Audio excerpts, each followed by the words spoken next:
Hi, my name is Dan Haar, and I'm an editor and columnist at CT Insider.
Milk chocolate.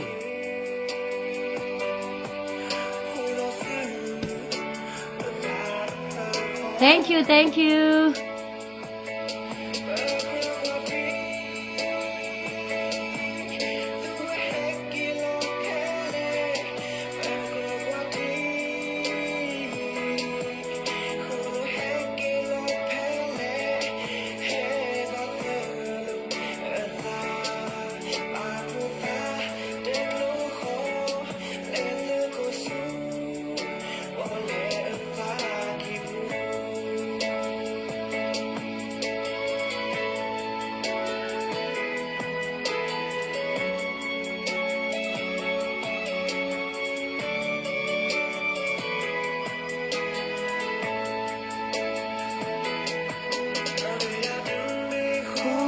Thank you, thank you.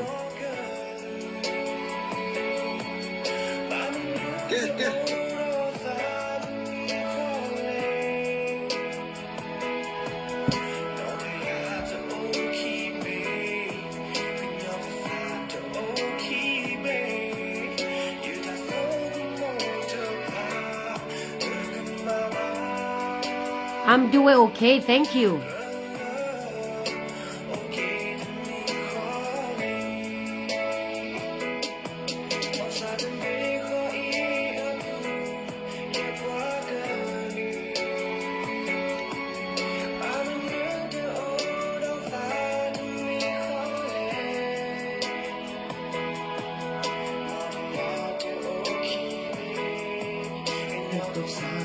Okay.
Teninya tak so sekida. Awera.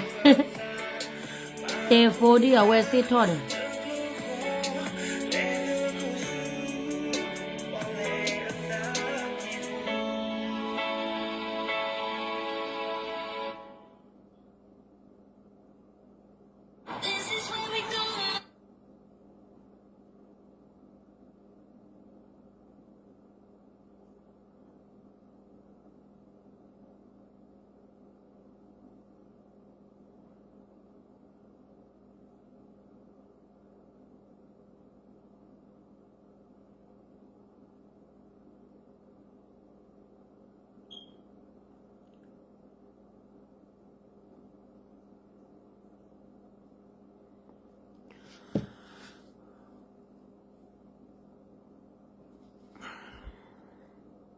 Okay เนาะตะนี้ใหญ่เนาะ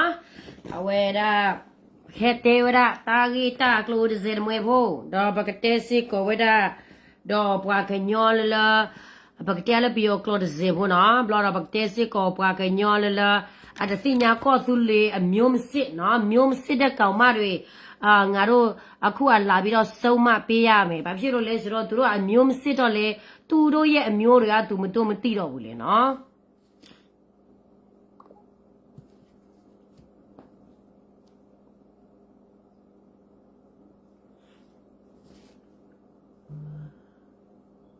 ဒီအမျိုးမစစ်ကောင်မတယောက်ကဟာသူပြောတယ် तू ကဘဒုနဲ့ဟာ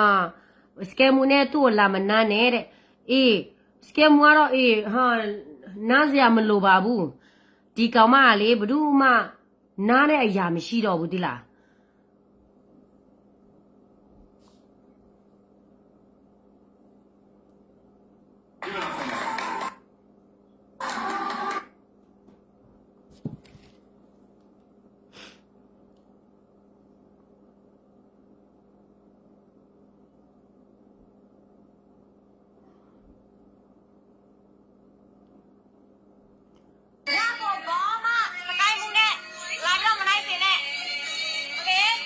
အေးမနိုင်နဲ့နော်ဘာဖြစ်လဲဆိုတော့ငါတို့နေရောက်ပါလေ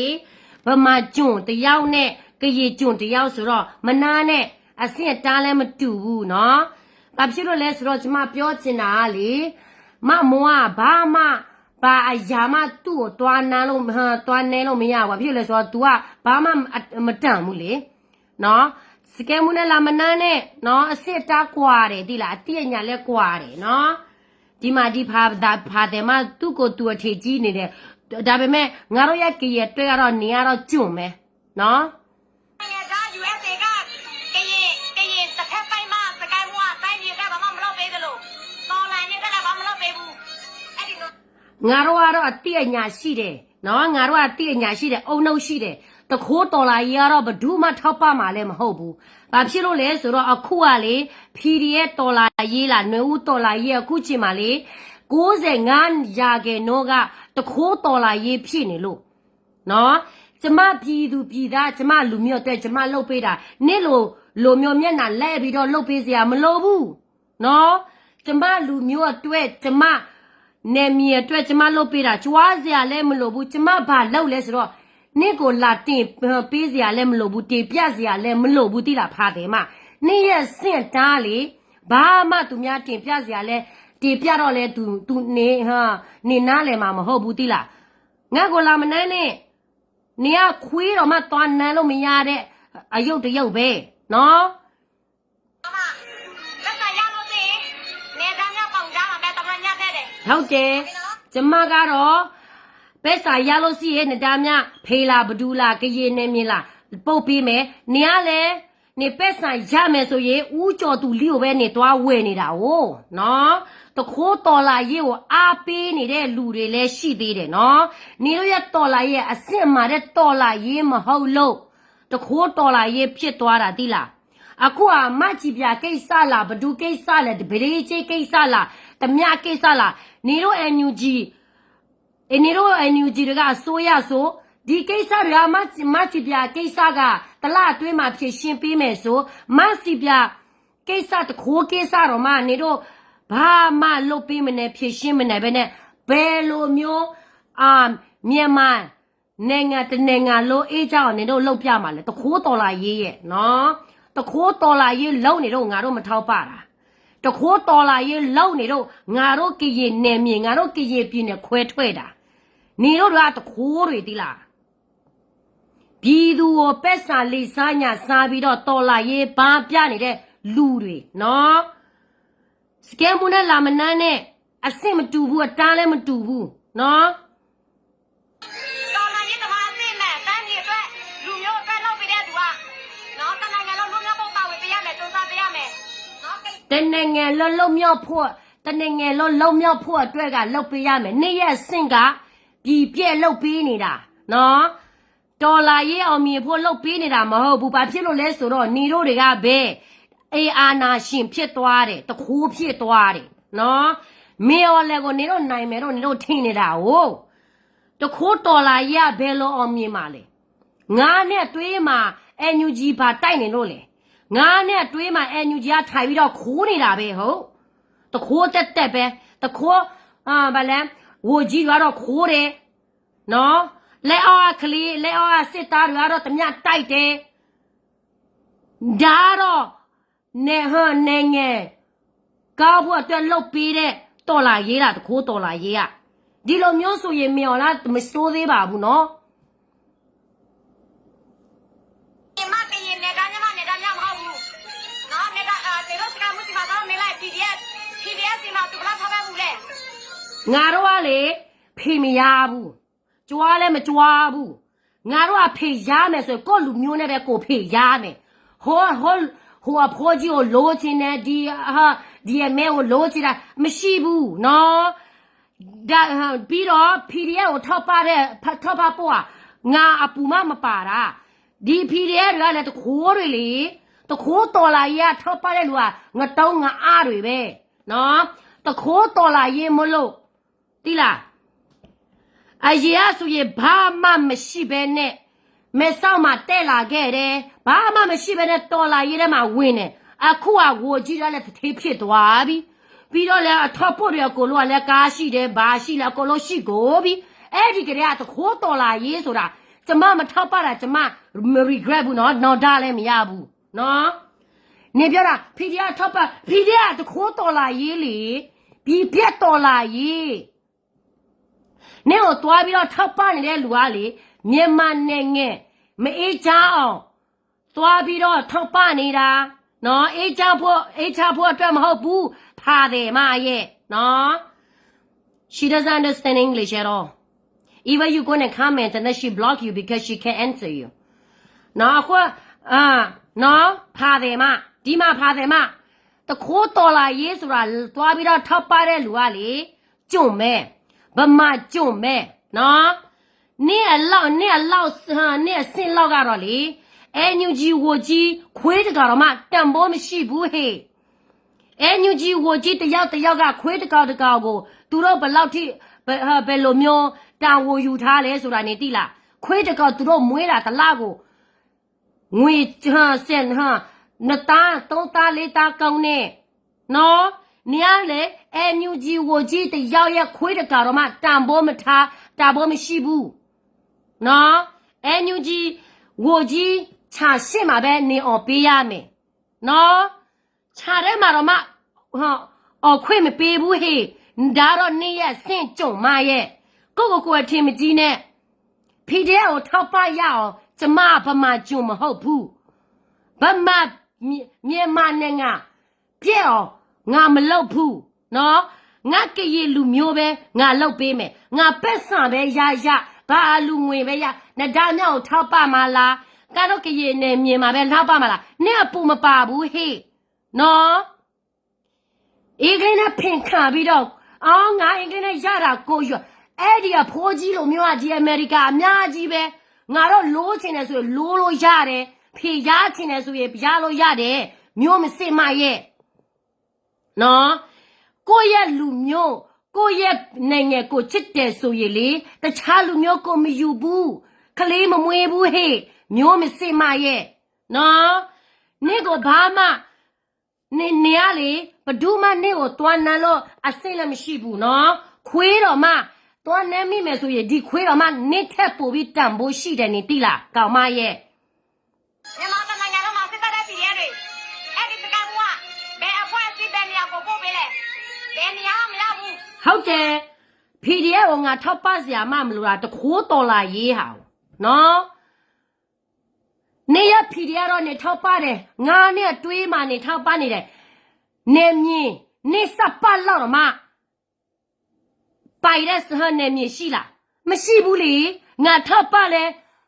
ဘာမှအကျိုးမရှိဘူးလေငါပက်စာကိုသူများခိုးမှာပဲလေနော်ဒီမှာနေရအန်ယူဂျီရဲ့စစ်တားလောက်ကတော့လေနိုင်ငံရေးစနစ်အနှစ်30ကျော်ဘာမှမအောင်မြင်ဘူးဘာဖြစ်လို့လဲငါနဲ့တွေ့တော့မှနေလောက်စပတ်တေးလေးတော့မှလေဘာမှနေမြထိတ်ချလို့မရဘူးနော် နေရစပမွေးတော်မှကုန်တော်မှလေပြီးတော့ဆေးကိုတောပြီးတော့ပြထူလာတော့လေအနဲ့အမွေးကနောက်တစ်ခေါက်ပြပြီးတော့ကုန်သွားလေနေရအညူကြီးကလေနေရစပလောက်တော့မှထိချုံမရဘူးဟဲ့နေမင်းနော်ငါ PDF ကိုမထောက်ပဖြစ်တာငါကကောင်းတယ်ဘာဖြစ်လို့လဲဆိုတော့ငါထောက်ပဖြစ်မယ်ဆိုရင်လေငါပက်ဆာလေတော်လာရေးစီမှာမသွားပဲနဲ့ဝိုကြီးစီမှာလာသူ့ရဲ့အခွေးရဲ့အစာတွေ့လာပြီးတော့ထောက်ဖို့စီမှာပဲသွားမယ်အဲ့ဒါကြောင့်မလို့နေတော့ရဲ့အလူငွေထောက်ပငွေလားဒီလမ်းမှာပဲသွားနေလို့တခိုးများနေလို့နေတော့ရဲ့တော်လာရေးငါးနဲ့အတွင်းမှာဘာမှအတီလာပါလေမပွေလာဘူးနော်ဘာပါမလဲပွေဆက်ထားလဲပါလဲမပွေလာဘူးဒါတော့နေတော့ရဲ့စင့်တာငါထောက်ပတ်စရာမလိုပါဘူးတခိုးတော်လာရေးဖြစ်နေလို့မျိုးမစင်မရဲ့ သူရဲ့နေကြီးနေတာနဲ့တခိုးစီမှာပဲရောက်တာနော်ဒါမဲ့ဒီအော်စီရပြင်မလေ ဟုတ်တယ်တခိုးဆိုတာလေသူများလူများတာသူ့ကိုသူတခိုးတီးလို့နော်သူ့ကိုသူတခိုးတီးလို့သူများကိုတခိုးဟာသူများတခြားလူကိုတခိုးလို့သူတို့ထင်တာသူတို့စိတ်နဲ့သူတို့သွားသူများကိုသွားနမ်းနေတာဟုတ်နော်တခိုးတော်လာရေးอ่ะတခိုးပဲခိုးရမှာပေါ့အဲ့ဒါကြောင့်မလို့အဒီပလက်မြင်နေမြင်လားဘယ်နေမြင်လဲနေတော့ဘာမှထိချိုးတဲ့နေမြင်တစ်ခုမှမရှိဘူးနော်သိလားဖာတယ်မရဲ့မျိုးမစေမရဲ့ဒီအမေရိကန်ကရင်မလေသူ့ရဲ့ကရင်ပဲငါတို့ရဲ့နေမြင်ပဲဗမာဆိုရတော့ sorry ပဲနော်ဗမာနဲ့မရောချင်လို့ခွဲထွက်တာသိလားမြန်မာနိုင်ငံအင်းချနဲ့လှုပ်ချင်တယ်ဆိုရင်လေနေစော့ပအမွေးတမွေးမကြအောင်နေစ조사ကြည့်ဘာမှမရဘူးနေအဆင့်တားနဲ့နော်နေအဆင့်ကလေဘယ်သူမှသွားပြီးတော့မနမ်းနဲ့ဟေးခွေးတော်မှနေထက်တန်ဖို့ရှိသေးတယ်ဆိုတာနေသိဖို့ စစ်ခွေးကိုတိုက်တဲ့ဘယ်အခွင့်အစည်းဆိုဘယ်နေရာဘယ်ဒေသဘယ်တိုင်းဘယ်ပြည်နယ်ဆိုလူမျိုးဘာသာမခွဲခြားနေရာဒေသမခွဲခြားတနိုင်ငံလုံးပုံပေးတယ်ဟုတ်ကဲ့နော်ညာ အေးလေနေဖေရချင်တယ်ဆိုရင်ဘယ်နေရာပဲနေပို့ငါတော့အပူမပါဘူးငါတို့စီမနေမပို့လဲငါတို့အပူမပါဘူးဘာဖြစ်လို့လဲသိလားမြန်မာနိုင်ငံနဲ့မပတ်သက်ချင်လို့မြန်မာနိုင်ငံနဲ့ခွဲထွက်တာကွာမရဲ့မျိုးမစင်မရဲ့အခုကငါတို့မှလေနေရနေမြေမဟုတ်တော့ဘူးငါတို့ခွဲထွက်သွားပြီနော်ငါတို့ခွဲထွက်ပြီဆိုတော့နေရမြန်မာနိုင်ငံအောင်မြော်နေရေကျောင်းစားကိုအမွေးတစ်ချောင်းနေစပအမွေးတစ်ချောင်းမကြအောင်နေဆက်ပြီးတော့စ조사လိုက်အိုးဖာတယ်မရဲ့မျိုးမစင်မရဲ့နော်မျိုးမစစ်လို့ကရေသမိုင်းမတီးလို့ကိုအထင်မကြီးနဲ့နော်ဘဒုကောမှငါတို့ကရေတယောက်မှနဲ့ကိုသွားပြီးတော့အထင်မကြီးဘူးတိလားကိုကရေမလို့ခေါ်ပြီးတော့ကရေမလို့နဲ့ကိုနေမခေါ်နဲ့မျိုးမစစ်မလို့ပြခေါ်လိုက်နော်နေတော့ရအန်ယူဂျီထိချိုးတဲ့နေမြေတနေမြေမှမရှိသေးဘူးတဒေါတွေလိုက်စားနေတော့ပဲအဲ့ဒီတဒေါတွေလိုက်စားနေကြတဲ့ကကြီးပွားလာတာလည်းရှိတယ်တထေးဖြစ်လာတာလည်းရှိတယ်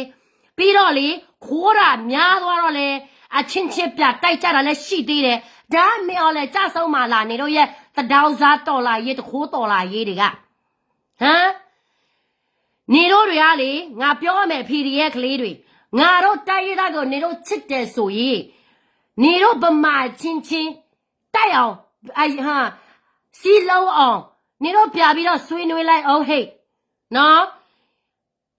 တခြားတိုင်းသားတွေကိုအခွင့်အရေးမပေးချင်တာတခုနဲ့နေတော့အချစ်ချစ်ပြတိုက်စရာမလိုဘူး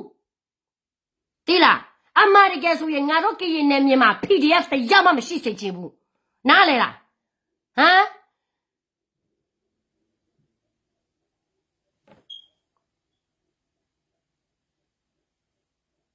နော်ငါတို့ရဲ့ကရင်နယ်မြေမှာလေဗမာတရမှမရှိချင်ကြဘူးဒါကြောင့်မလို့ငါတို့ခွဲထွက်တာဖာတယ်မရဲ့မျိုးမစင်မရဲ့တခိုးတော်လာရွေးတော့ငါထောက်ပရောက်ငါတခိုးမမဟုတ်ဘူး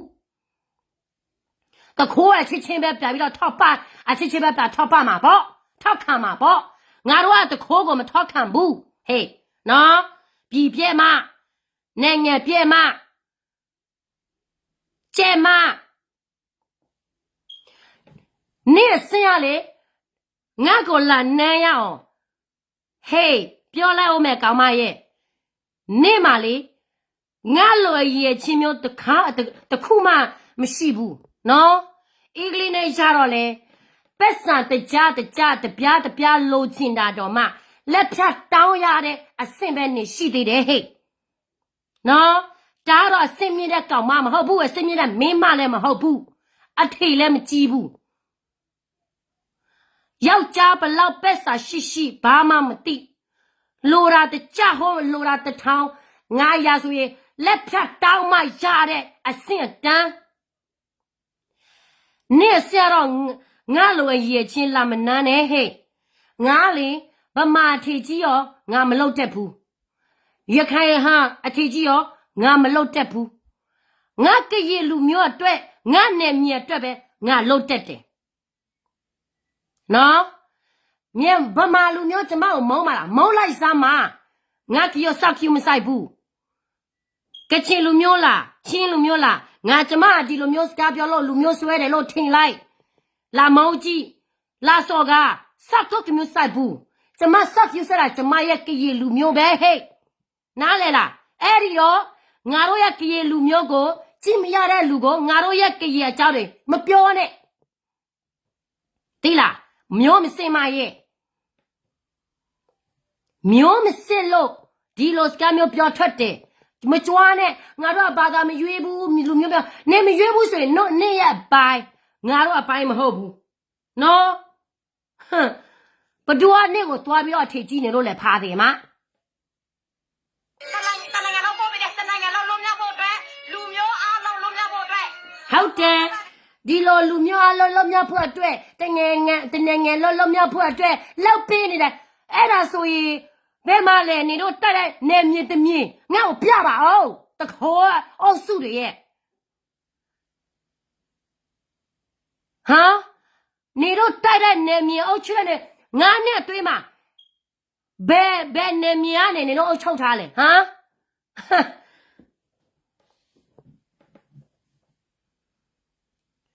နေအင်္ဂလိပ်နဲ့ဖေခံပြီးတော့တဲ့ဟာ10နှစ်ကျော်တယ်15နှစ်ကျော်တယ်ဖေအင်္ဂလိပ်နဲ့ဖေခံတာနေခေါ်မဲ့အင်္ဂလိပ်လိုနေခေါ်သွားခေါ်မဲ့ကြည့်ဖမတဘာမတဘယ်လိုမျိုးဖေခံလိုက်တာလဲမသိ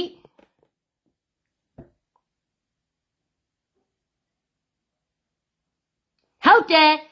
အဲ့သူတို့တွေကလေလူရောက်မှတခွေးလူရောက်မှခွေးအမျိုးသားနော်စစ်ခွေးတွေကြိုက်အောင်သူတို့လိုက်လုပ်ပေးနေတယ်တလန်ဆိုတာလေသူတို့တွေပဲမင်းအလဲအောင်မုန်းနေတလို့လို့တိုင်းရသားကိုချစ်နေတလို့လို့ချစ်ပြနေတလို့လို့အမရကယ်ကျတော့သူတို့လုံနေတဲ့ဟာတွေကလေဗမာလူမျိုးကြီးဝါဒအတွက်ပဲပြည်သူ့တပ်သားမြေပဲစစ်တပ်ပေးတဲ့ຫນွေဦးတော်လာရဲ့အဖွဲ့အစည်းမဲ့ကိုထောက်ပံ့တယ်နော်ငါအဖွဲ့ငါနေရအဲ့လိုမျိုးလောက်တဲ့သူကငါမထောက်ပံ့ဘူးစင်အေးလေမထောက်ပဘူးဆိုမထောက်ပနဲ့လေလာပြီးတော့လာမရှောက်နဲ့လေခွေးတောင်စားမရဲ့မျိုးမစင်မရဲ့ဟမ်နော်မထောက်ပဘူးဆိုလာမထောက်ပနဲ့ဘာဘသူကသွားတောင်းနေလို့လေဖာတယ်မဟမ်အေးဟုတ်တယ်ငါတို့ရဲ့ကကြီးပြည်နယ်မှာဒီလိုမျိုးဖြစ်တယ်နေတို့ရဲ့အန်ယူဂျီကတော့မကြည်ပြကိစ္စနေတော့မဖြေရှင်းသေးဘူးနော်ဖာတယ်မဗဒိတ်ချိတ်ကိစ္စလည်းနေတော့မဖြေရှင်းသေးဘူးနော်တမညာကိစ္စလည်းနေတော့မဖြေရှင်းသေးဘူးနော်နေရတဲ့အန်ယူဂျီရဆိုရကိုခေါ်ပြီးတော့ဘာတွေလောက်ကနေလို့လေဟာဒီ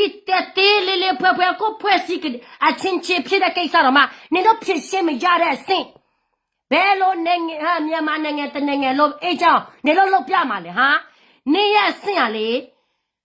ခွေးတကောင်လိုပဲနော်ခွေးတကောင်လိုပဲတိလား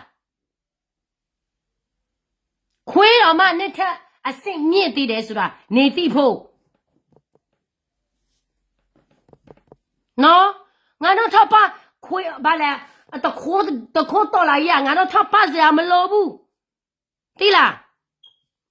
ဘာမှအရေးချင်းမရှိအော်တက်တခုနဲ့ဖေခါတာတခုတိတာနဲ့နိုင်ငံရေးတိတယ်တော်လာရေးတိတယ်ဘာတွေညာတွေတိတယ်ကိုအထင်မကြီးနဲ့နေအခုကနေကိုသူများတောင်းစားရနေလို့သူများနဲ့ကိုအားပေးနေတာ သူများတောင်းစားမရတဲ့အချိန်ကြရင်လေနေရလေသူများချထဲမှာတော့မှသူများပေးမဝေဘူးဆိုတာပဲ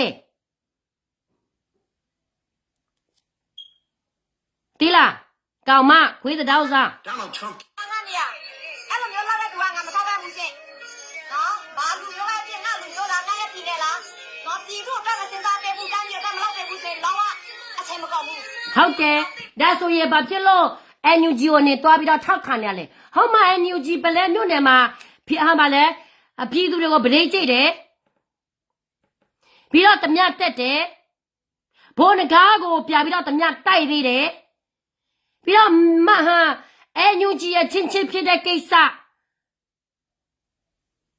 ဒါနဲ့ထောက်ပနေတာဟုတ်နေထောက်ပနေတဲ့အလူတွေအကုန်လုံးကလေပတ်သုံးလို့တိုင်းလူရောက်မှတက်ပဲ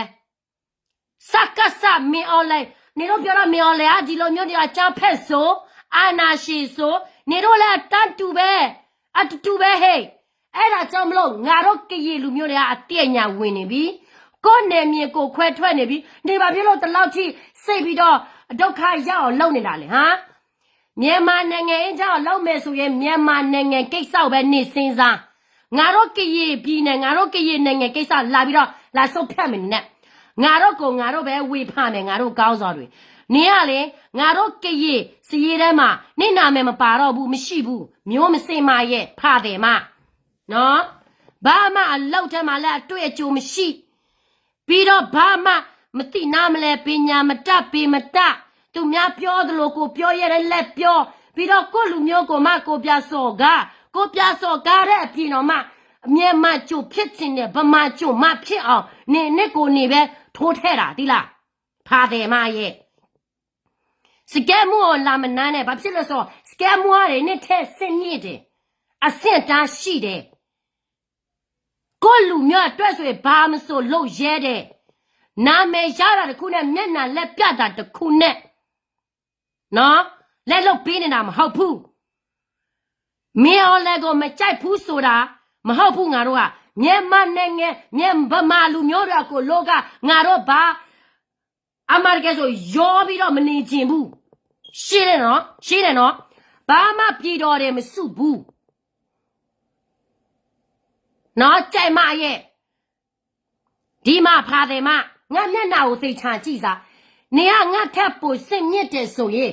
နေနဲ့ငါနေရောက်နေချိစေလိုက်ပေါ်ကနေစကားပြောကြည့်ပါလားဟမ်ငါ Facebook တော့မှငါ့ကိုမျက်နှာချိစေရေးစေမရဲပဲနဲ့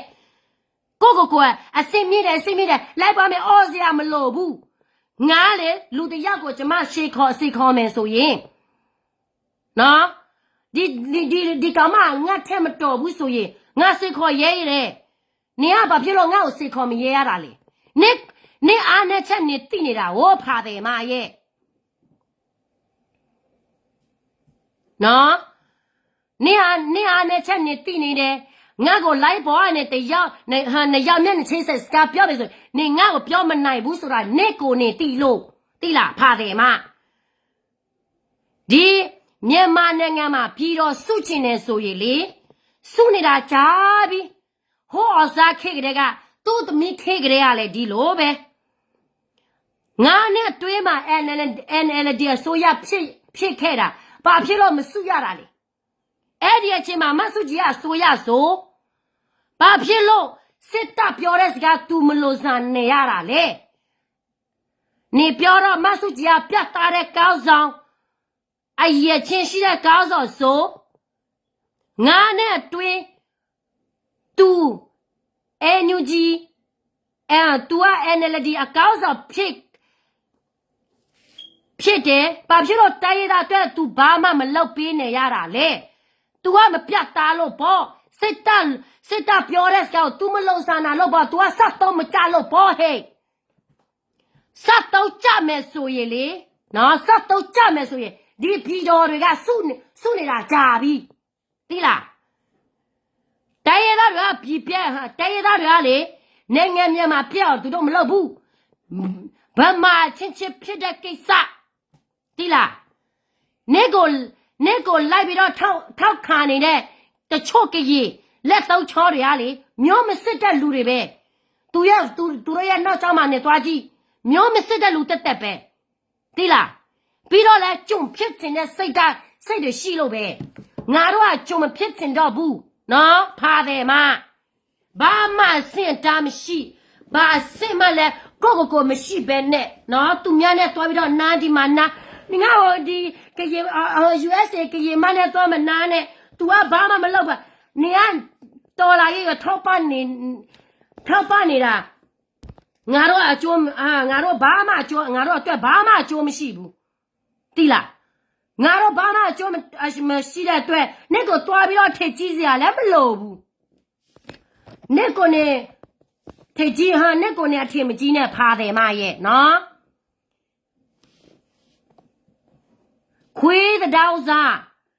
ခွေးတော်လာရေးတွေကလည်းခွေးလိုမျိုးပဲလက်ပြီးတော့ခိုးနေကြတယ်လိုက်ပြီးတော့ထောက်ပနေတဲ့လူတွေကလေငါပြောမယ်နော်ငါတို့ကရေတဲ့ကဘာလဲဒီကရေလူမျိုးတွေကလည်းဘာမှဘုံမသိဘာမှနားမလဲဘာရညာတဲ့ဘညာမတဘာမတဘာရညာငါတို့ကခိုးမတဘူးဟဲ့ခိုးမတဘူးလင်မတဘူးပြီးတော့ရုပ်မှမတဘူးဒီလား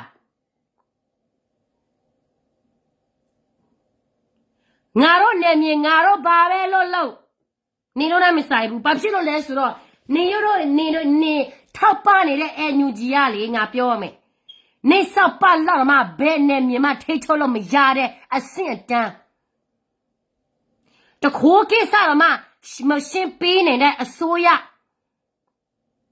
ပဒေမှုကိစ္စတော့မှလေပြည်သူကိုတော့ရနေဆက်ပဒေကိစ္စတော့မှလေဘာမှလောက်ဖြည့်ရှင်းမှုပြသားမရှိနေတော့မှပဲနေတော့ဗာလဲပတ်တော်လို့လေသူတို့ရဲ့ NUG လဲခါပတ်တော်လဲလာပါကဖလာပါလေရောက်မာတာတိလားရောက်မာတာသူတို့လောက်ရတဲ့ကိုလို့လေသူပြတို့တော့ပဲမေော်လဲကြီးလိုမျိုးအာနာရှေးလားအာနာယူနေလားအာနာယူနေတာမေော်လဲမဟုတ်ဘူးအခုချိန်မှာတော်လာရေးလောက်စားနေတဲ့လူတွေတော်လာရေးလောက်စားနေတဲ့လူတွေအခုကလေအမေရိကန်မှာရောက်တာငါတို့မှအမေရိကန်နေတာနော်အနည်း20ကျော်တယ်အတာ20 30 40ဝယ်မနိုင်ဘူးဘာဖြစ်လို့လဲငါတို့ကလေရိုးတလောက်စားနေလို့NUG ဝကြီးထဲမှာလားNUG ထောက်ဖို့ထဲမှာလားတိလားတွားကြည့်သူတို့ကလေမဆောက်မှလာကြတယ်အေးကြီးတစ်ထည်နဲ့ထမင်းတစ်ထည်ပဲအခုကဘာဖြစ်တော့လဲအင်းနဲ့ခြံနဲ့ပြီးတော့ဖုန်းဘာလဲကားနဲ့ပစ္စည်းကလည်း brand တက်သူတို့ကဘာမှစီးပွားရေးမရှိဘူးဘာကုမ္ပဏီမှလည်းမထူထောင်ဘူးအထပ်ပေါ်လောက်ပဲလုံနေတယ်ဘာဖြစ်လို့တလောက်ထိချားလာတာလဲပက်စာရှိလာတာလဲတခိုးတော်လာရေးလေအဲ့ဒါကြောင့်ငါတို့တခိုးတော်လာရမထောက်ပါတာငါတို့မမွဲဘူးပေါ့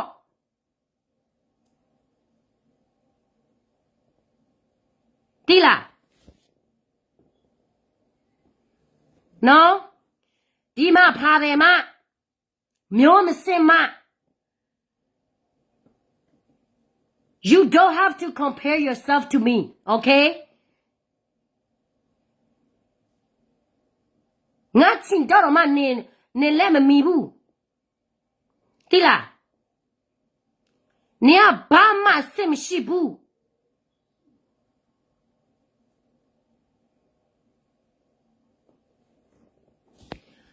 မဆုချင်နဲ့မေော်လာတယောက်တည်းပဲနော်ရခိုင်မှာထောက်ပါတယ်ဟုတ်တယ်ရခိုင်မှာသူတို့အလုပ်သူတို့လုပ်တယ်ရခိုင်သူတို့နယ်မြေသူတို့တိုက်နေတာ NUG နယ်မြေမဟုတ်ဘူးရခိုင်ဒီမှာစိတ်တက်လာနိုင်တယ်ရခိုင်ဒီမှာတိုက်လဲဟိုမှာတိုက်လဲဆိုရင်မမို့ Facebook ထဲမှာတင်လဲ NUG တိုက်နေတယ်လို့သူပြလိုက်အလူငွေလက်တောင်းလက်တောင်းစားမခဏကမ်ပိန်းခဏရဟမကမ်ပိန်းဘာနဲ့မြန်မာထဲချုံမရတဲ့အဆင့်တန်းတော်လာရေးတခိုးတော်လာရေးမျိုးမစင်မရဲ့နော် နိုင်ငံထူဟာဒီကတူလေနိုင်ငံထူထောင်တာခွဲထွက်တာတချို့ကြီးရတော့မကြိုက်ကြဘူးတချို့ကြီးရတော့ကကွက်တယ်မထောက်ခံဘူးပြီးတော့သူတို့ကတမိုင်းတွေကနေတွားကြည့်လိုက်သူတို့ယောက်ျားဘာလုပ်လဲဟာမျိုးမစစ်တာတွေတက်တက်ပဲ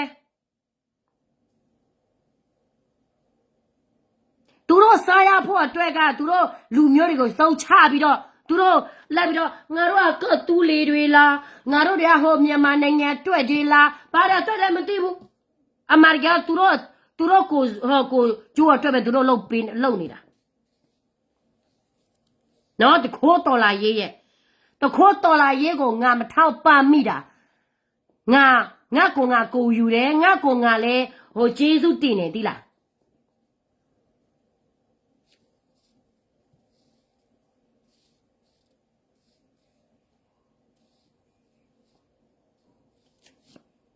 ချိန်မကောက်ဘူး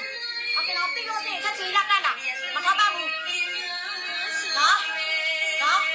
စကန်ကငါနဲ့တူတာတော့သူပြင်မဟုတ်တယ်ငါလည်းပြင်မဒါမဲ့ပြင်မတော့ပြင်မပဲငါရတော့ချီးနဲ့ဘယ်လိုလဲချီးနဲ့သမင်းနဲ့ကြွားတာနော်တရားတော့ချီးငါတော့သမင်းကပြောမယ်ဆိုကိုထင်ကြည့်တယ်ညာတော့ဗမာတွဲဆိုရထမင်းနော်ကျမကဟန်ကျမလူမျိုးတော့ကျမတော့ထမင်းပဲညာတော့ချီးပဲနေရဗမာကျွန်းနော်နေရဗမာလူမျိုးကနေဘလောက်ပဲချီကျူတိလားကရေလူကနေဟာကရေလူမျိုးတွဲရတော့လေနေရတော့ချီးပဲခွေးပဲဗမာကျွန်းပဲနော်ကိုထင်ကြည့်နဲ့နေငါထပ်ပို့ပြီးစစ်မြစ်တယ်နေငါထပ်ပို့ကြီးပို့ပြီးတော်တယ်ဆိုရင်ငါနဲ့မျက်နှာချင်းစကားပြောရဲရမှာပေါ့ပြည်သူရှိမှာပဲခုစစ်ခေါ်နေတာနော်ဟမ်ငါတို့ကခွေးမဟုတ်ဘူးငါတို့က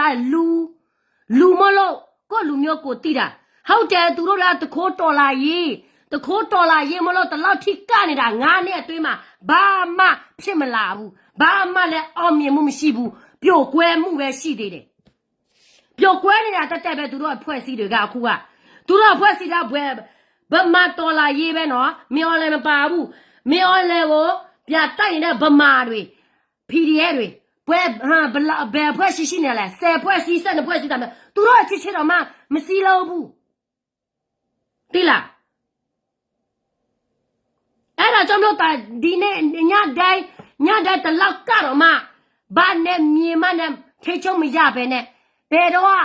သွားပြီးတော့အောင်မြင်ပါလေဟမ်အခုတော့မှ3နှစ်အတွင်းမှာရဲဆိုရင်3နှစ်အတွင်းမှာဒီလိုမျိုးလုပ်မယ်3နှစ်အတွင်းတော့မှခိုးနေတာခိုးစားနေတာငါနဲ့တွေ့တော့မှဘာမှမရနော်ကျုံမရဲ့နော်ဗမာအတွက်နေရဘီလာဗမာဘီလာပါလေငါစောက်ကြီးမဆိုင်ဘူးဒါမဲ့နေရတော့ကီရအတွက်ဆိုရင်ကျုံမဲဗမာကျုံမပဲချီးပဲနော်ဗမာချီးစားတဲ့ကောင်မပဲငါတို့အတွက်နေရတော့ဘာမှထင်ကြီးတဲ့ဟာတခုမှမရှိဘူးပညာလည်းမရှိကြောက်ကြရွက်လဲဟာအဖိုးကြီးနဲ့သွားယူတယ်အလုံးမရှိကံမရှိပက်ဆာလို့တပြားလို့ချင်တာလက်ဖြာတောင်းမရတဲ့ကောင်မဒီအဆင့်ပဲဟာဒီအဆင့်ကလေငါနဲ့လာမနန်းနဲ့ငါရှက်တယ်ငါနေ့ကငါတလောက်ပြပြောတာလေငါကိုတိတ်ခါကြအများကြီးစဆောင်းနေပြီသိလားဒီလိုမျိုးမစင်မလေအဆင့်ကလေသွားပြီးတော့ရမဖြစ်ချင်ဘူးဒါမဲ့တခါတလေဆုံးမရတယ်နော်တေးပေးစရာရှိတင်ပေးရတယ်တလောက်ပဲနော်ဒီကောင်မကငါပါလဲသူကချီငါပါလဲဒီမှာအထင်မကြီးနဲ့နော်ဖာတယ်မရဲ့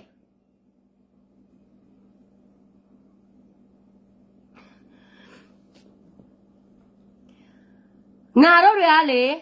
နော်ထက်မြင့်တဲ့မိမဆိုတာထက်မြင့်တဲ့မိမစီရဲတဲ့မှာနေမပါဘူးကောင်မရဲ့သူများပေးတာစောက်သူများခိုင်းတာလောက်ဘာမှနာဘူးမသိဘာမှနားလဲဒေါ်လာရေးကိုနားမလဲဘာတွေနားလဲပြောရဲတာတခုတည်းနဲ့သူများသုံးစားပြီးတော့ဗာလဲပက်ဆာလက်တောက်ပြီးတော့သူများလာပြသမီးရဲ့ခေါ်လိုက်တာသမီးရဲ့တော်လိုက်တာဆိုပြီးတော့သူ့ကိုသူအထင်ကြီးနေပြီဒါနဲ့ကိုပညာပေးတာမဟုတ်ဘူး တိလား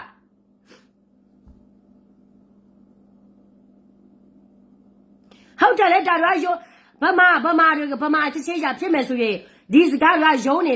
ပြီလေကရေလူမျိုးရိုးသားတယ်ကရေလူမျိုးကလည်းငါတို့ကိုချစ်တယ်ကရေလူမျိုးကလေတိုင်းရသားကိုလောငါတို့ချစ်တယ်ငါတို့ကလည်းတိုင်းရသားတွေတိုင်းရသားတန်းတူခွေရအောင်စူးစမ်းနေတယ်ဒါလင်းနေတာဟိုး1949ဒါဒီစကားနေတယ်ပဲ2026ထိဒီစကားနေတဲ့ပဲဟိုပါလဲတိုင်းရသားတွေကိုသူတို့ချုပ်တိတ်နေတာလေတချို့တိုင်းရသားတွေကလည်းလေလက်တော့ချောင်းထောက်ပြီးတော့လေပါဒေါ်လာရတခိုးဒေါ်လာရေးတွင်နော်ညဒေါ်လာရထောက်ပါလေပြည်သူစီမှာလေစားညာစားပြီးတော့ဟိုဒီမှာနော်ငါတို့တွေကတိုက်နေတယ်ဟဲ့အနာရှိကြဆိုဟဲ့ပါရညာတယ်ဆိုပြီးတော့လေနေလဲဟောနေတာနေပက်စာတပြားမပါဘူးနော်နေပက်စာပါတော့လေအိုးရောကြောက်မှာမဟုတ်ဘူး300ပေးလိုက်900ပေးလိုက်1000ပေးလိုက်အော်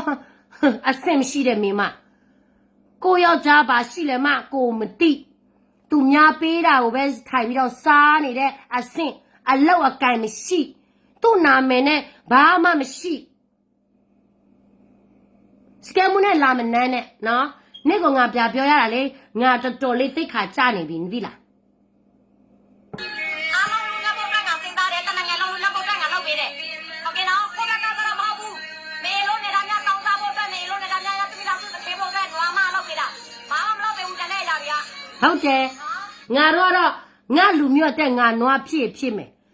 သူများလူမျိုးအတွက်နွားမဖြစ်အောင်ငါစူးစမ်းနေတယ်တိလား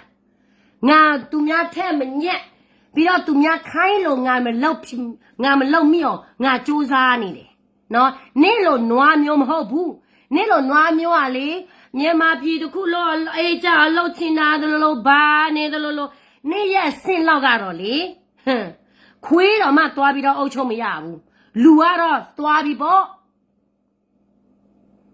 တိလားဒီနွားလေကရင်နွားဗမာနွားမဟုတ်ဘူးနေရဗမာနွားဖြစ်ချင်လားဘဒုနွားဖြစ်ချင်လဲသွားဖြစ်သူတို့ဆက်ပြီးလင်အောင်မှာအခုကလေမြောင်လည်းမကောက်တော့တယ်လိုက်ရောက်စားပြီးတော့လေတော်လာရေးလှုပ်စားနေတဲ့ဟာတွေတခိုးတော်လာရေးတွေတိလားတခိုးတော်လာရေးမလို့တခိုးဖြစ်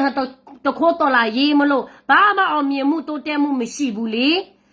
ဒီပမှာနေပြီးတော့မေော်လာအကြောင်းတွေလည်းပြောနေတယ်မေော်လာရေးစေးပဲဟိုမှာတိလား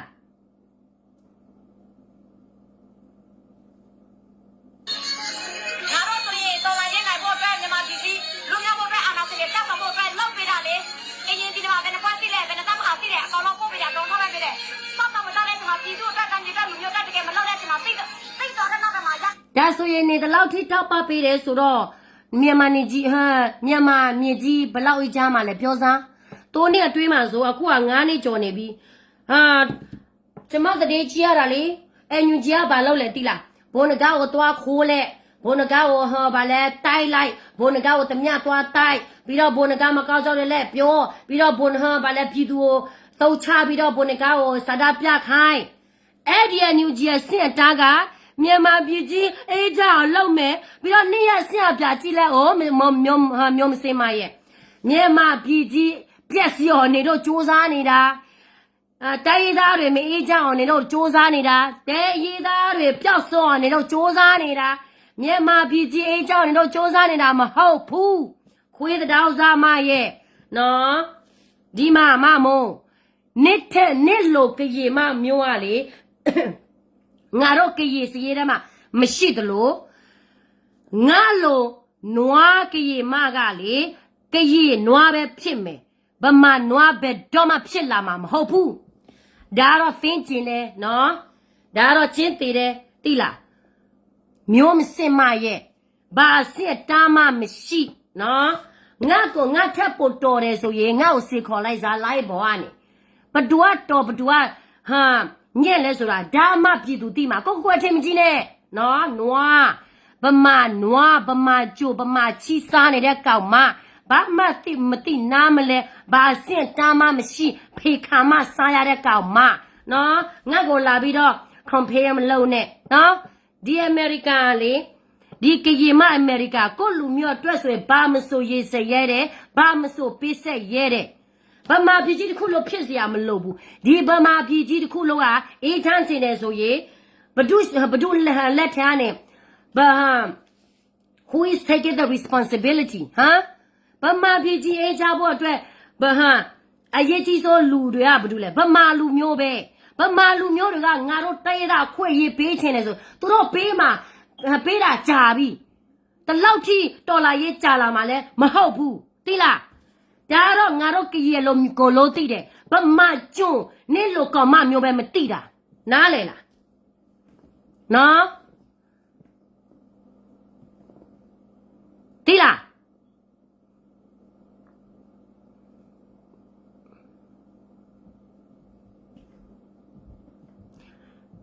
ဗမာလူမျိုးကြီးဝါဒဆိုတာလေဗမာစိတ်ထဲမှာအမြဲပဲရှိတယ်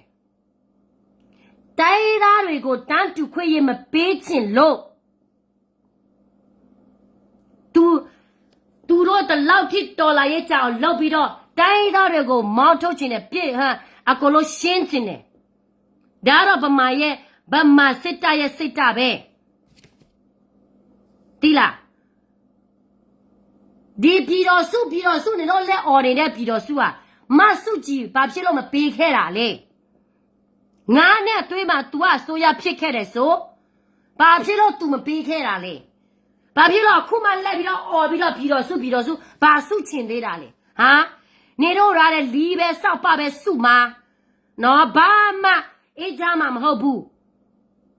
အခုကမင်းအော်လည်းဆဲစရာမလိုဘူးလောက်စားနေတဲ့တော်လာရေးသမားတွေလောက်စားနေတဲ့ top ပို့တွေနော်တခိုးတော်လာရေးတွေပဲငါတို့ပြောရမှာအခုက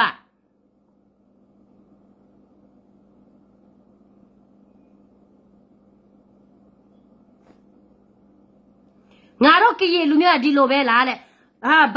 ဘာတယ်လားပြောချင်တာလဲငါတို့ကရေလူမျိုးကဒီလိုပဲနော်ဒီလိုပဲကိုယ်နဲ့မြေကိုထူထော်မယ်ကိုယ်နဲ့ငယ်ကိုထူထော်မယ်ဘာဖြစ်လို့လဲဒီပြည်တော်စုတွေကဘယ်တော့မှစုနိုင်မှာမဟုတ်ဘူးအဲ့တော့ကိုလန်းကိုရွေးနေတယ်ကိုလူမျိုးတက်ကိုဖာတီးပေးနေတယ်ကိုတမိုက်ကိုဖာတီးတာဘတုကမှတော်ပြီးတော့ခွေတောင်းစရာမလိုဘူးလေပြီးတော့ခွေမပြူတဲ့လူမထောက်ခါတဲ့လူကိုပါဇက်ပိတ်နေတော့ဘာလုပ်ချင်လဲနေတော့လုံနားလေလားကြရေတမိုက်ထဲမှာလာပြီးတော့ဝေရှုပ်ဖမယ်နေနဲ့ဒီ PDF တချို့လဲဒီလိုပဲကြရေတွေကဘာတွေလဲပြောမယ်နေတော့တွေငါတို့ကြရေနဲ့မြေမှာလာပြီးတော့စင်ဖွေးအောင်မှာဖွေးငါတို့ပြည်သူဒုက္ခရောက်နေတယ်နေတော့ကြောက်နေတော့ဗမာတွေကြောက်ပဲပြည်တော်တွေစုချင်းနဲ့အေးချမ်းချင်းနဲ့ဆိုရင်လေအခုကိစ္စမှာဗမာချစ်ဖြစ်တဲ့ကိစ္စဗမာနဲ့တရသားဖြစ်တဲ့ကိစ္စမဟုတ်ဘူးနော်နေတော့ဗမာချစ်ပြပြီးတော့စကားပြောပြီးတော့တရသားကိုခွင့်ရေးပေးလိုက်ပေးနိုင်မလားမပေးပါဘူးသိနေတယ်တရသားပြအောင်တရသားစေးရအောင်တရသားတွေပညာမတက်အောင်နေတော့လာစစ်လာဖွင့်တယ်နေတော့လာပြီးတော့ဒုက္ခပေးနေတယ်ဒီလားအော်ညာတော့နေမြန်မာလာမယ်ဆိုရင်နေတော့နဲ့တန်းတူစစ်တဝေးမယ်ဘာတွေညာတွေဘာလဲဟိုပြီးတော့စုဝေးပါပဲအမရကကြတော့ဖြစ်လာခဲ့ချီတော့ဗမာတွေပဲအခွင့်ရေးရတယ်ငါတို့ရဲ့တေသားဘာမှမရဘူးကြည်မတွေပဲဘက်တလုံးနဲ့ဂျာခဲ့တယ်ဒါပဲငါတို့ကလည်းအကုန်လုံးသိထားပြီးသားနော်ကျမဘာပဲပက်ဆံဘလောက်ပဲဝင်ဘာပဲထောက်ပငါရဲ့လက်ဓာမြောက်ထောက်ပနေတာလားကြည်ပြည်သူထောက်ပနေတာနင့်အပေါ်မပါဘူးဖာတယ်မမျိုးမစေးမရဲ့နော်အခုကငါတို့ကြည်နေမြေမှာလေ PDF တယောက်မှမရှိရောနေအကုန်လုံးထုတ်လိုက်ဒီလားငါတော့မလိုလားဘူး PDF ငါတော့ကြည်ပြည်နေနော်ပြီးတော့ရစုပြမယ်ဟိုမှာစုပြမယ်ဘာလဲဆိုဘာမှစုလို့မရတဲ့ကိစ္စနေထင်တာတော့ရခိုင်တွေကတော့ပြီးတော့ရစုမယ်လို့နေထင်နေတယ် ကချင်ရတော့ပြီးတော့လေစုမယ်လို့နေထင်နေတယ်ဟမ်ဘဒုမှတော်ပြီးတော့မစုတော့ဘူးနေတော့အကြောက်တယ်သူများကလုံးတိကုန်ပြီနေတော့တော်လာရင်လှုပ်ဆွားနေတာတတ်ပဲသိလားနေတော့ထောက်ခံနေတဲ့လက်ဆုံးချောကကြီးတချို့ရလေမျိုးမစစ်တဲ့လူပဲပြီးတော့ကိုလူမျိုးကိုရောင်းစားချင်တဲ့လူဗမာချိုဖြစ်ချင်တဲ့လူတတ်ပဲသိလားငါပြောမယ်ဆိုတချို့ဗမာတွေပြောတယ်ကျမသူဟာဗမာလူမျိုးတွေစော်ကားတာမဟုတ်ဘူးအမတရားပြောနေတာ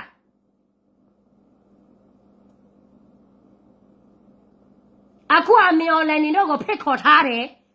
ပြလေနေပြီးတော့မှပြပြီးတော့စကားပြောလေနေတော့ဗမာစီလုံးမတိုင်းသားတွေကအေးချမ်းပါလေနေတော့ဗမာတွေပဲနော်ဒီပြဿနာကိုရှာဟိုမှာပြဿနာရှာတော်လာရင်လှုပ်ပြလဲဟိုမှာလှုပ်ပြလဲနိုင်ငံခြားကိုရောက်လိုက်ပြီးတော့လဲ9နှစ်6နှစ်တချို့လူတွေကတော့မလဲဒုက္ခခံမနိုင်တော့ဘူးဆိုတော့မြန်မာစစ်တပ်တွေပြဝင်ပြီးတော့ကကြီးတွေပဲတိုင်းသားတွေကြာခဲ့တယ်ဒါကတော့ရိုးနေပြီငါတို့အတွက်တိလားငါတို့အတွက်ဒါတွေရိုးနေပြီဖာတယ်မမျိုးမစင်မငါတို့ကလာဆဲစရာနေလူငွေရဖို့အတွက်ငါတို့လာဆဲစရာမလိုဘူးငါတို့ကကြီးတွေကလေဘလောက်ပဲငါတို့ကောင်းဆောင်တွေဆိုငါတို့ကကြီးသွေးစစ်တဲ့လူဆိုရင်လေကောင်းဆောင်ကိုမကောင်းဘူးဆိုရင်ဝေဖန်တယ်ဒါမဲ့ကိုလူမျိုးကိုပြစ်ထားပြီးတော့သူများကျွန့်သွားဖြစ်ဖို့အတွက်ကကြီးမစစ်တဲ့လူပဲမျိုးမစစ်တဲ့လူပဲ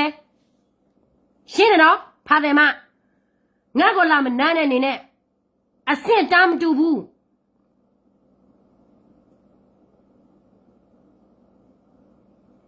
She compared herself to me. That's embarrassing. What she has, nothing. Look, I have everything.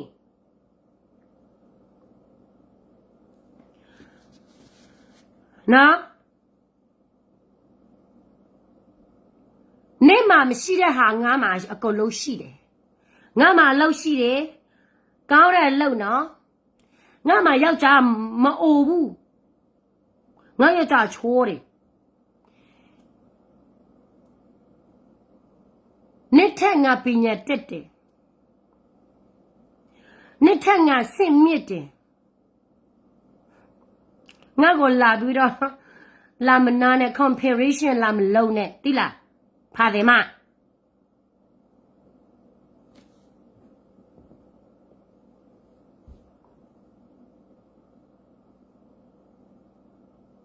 နော်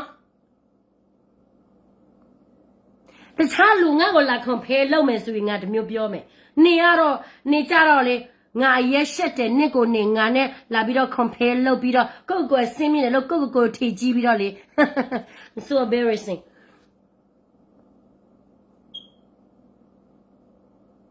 နေပညာနဲ့ငါပညာနေယောက်ျားနဲ့ငါယောက်ျားအလော့အကဲမရှိတဲ့ဟာမငါတို့ကတော့လေမမိုးရဲ့ငါတို့မှာအလော့အကဲရှိတယ်ကိုယောက်ျားပက်ဆန်တော့မှလေငါတို့ဘာထဲမှာချက်ချင်းဝင်နေငါတို့ဘာထဲမှာနော်ပက်ဆန်ဘယ်လိုဖြိုးလဲယောက်ျားတစ်ခါမှမမေးဘူးပြီးတော့ကို့မှာပက်ဆန်ဘလောက်လိုချင်တာလဲယောက်ျားစီမှာလက်ဖြာတောင်းဖို့မလိုဘူးနော်ဒီမှာရှိပြီးသားနော်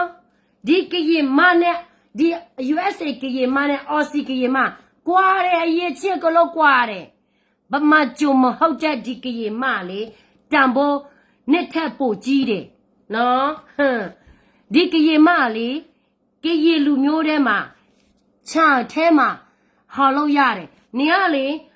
ညူကြီးဝိုကြီးခြံရှစ်မှာပဲနေအော်ခွေလို့ရတယ်တိလားခြံထဲမှာတော့မှသူများပေးမဝေတဲ့နေ့ရဲ့စင့်အတန်းနားလေတယ်နော်လာ compare မလုပ်နဲ့ငါမှလေဒီလူလာထေကြီးဖို့ငါဒီမှာဒီလူမျိုးလာတဲ့ငါကြောက်စောက်ကြီးမဆိုင်ဘူးငါလူမျိုးအတွက်ပဲငါကိုလုတ်ပေးဆိုင်နိုင်တယ်နော် what you have nothing better than me nothing better than me တော်လေး အဆင့်မရှိတဲ့ကောင်မသူများကိုလောက်ခလာကွန်ဖဲလောက်ရအောင်နေရပါမလို့လေဟမ်ပက်ဆန်တထော်လုံးချင်တော့မှလက်ဖြတ်တောင်းမှတောင်းစားဖြစ်မှရတဲ့အဆင့်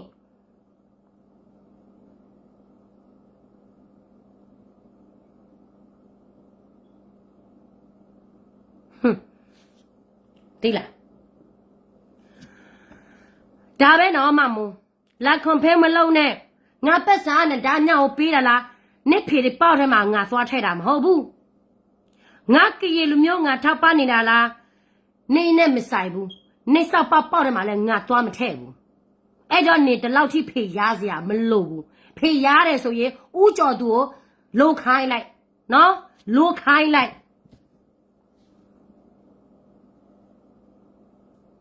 ဖာဖြစ်ဖူးတာမှနေမလိုချင်သေးဘူးကြုံဖြစ်ချင်တယ်ဆိုရင်ဆက်ဖြစ်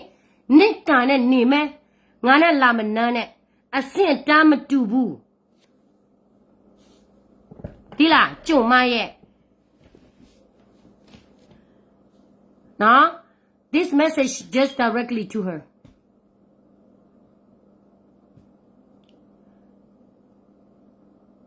ဒီလားနော်အခုတိုင်နေ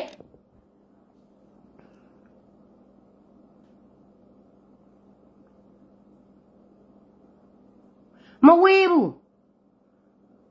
ငါတို့ကရတက်နဲ့ငါတို့နေမယ်ဆိုရင်ဘာအေးချာရေးကိုပဲအချုပ်ခွေဘယ်တော့မှမဝေးဘူးဒီဘီတော်စုနဲ့သွားမယ်ဆိုရင်ပို့ပြီးတော့ဝေးလာသေးတယ်သိလားအချင်းမကုန်နိုင်တော့ဘူးနဲ့90နဲ့ကြော်နေပြီနေနော်ဗမာနဲ့လည်းမရောနေချင်တော့ဘူးဗမာနဲ့လည်းပတ်သက်ချင်တော့ဘူးငါတို့ကရပြီးနဲ့ငါတို့ထူထောင်မယ်ငါတို့နိုင်ငံငါတို့ထူထောင်မယ်ဘဒုနဲ့မှလည်းလာဆုတ်ဖြတ်စရာမလိုဘူးငါတို့ရကရနဲ့မြေငါတို့ရကရနဲ့မြေပေါ်မှာလေတမိုင်းထဲမှာရှိထားပြီးသားနော်အခုကတော့ငါတို့ရှုပ်ပေးမှာမဟုတ်တော့ဘူးဒီလားဒီမျိုးမစစ်ကရတွေလည်းရှိသေးတယ်ဒါနဲ့မများပါဘူးကြားတယ်နော်နင်တို့ကြားရအတိုင်းပဲငါတော့ကော့တူလေထူထောင်မယ်မကြတဲ့လူကလည်းလာဆုတ်ဖမနေနဲ့လာဝေးဖမနေနဲ့နင်တို့သွားဖာတယ်မမို့နော်ယေရှုတင်ပါတယ်ရှင်ဟာလည်းကောကတဲ့ရဆုတ်ကေကောကတဲ့နော်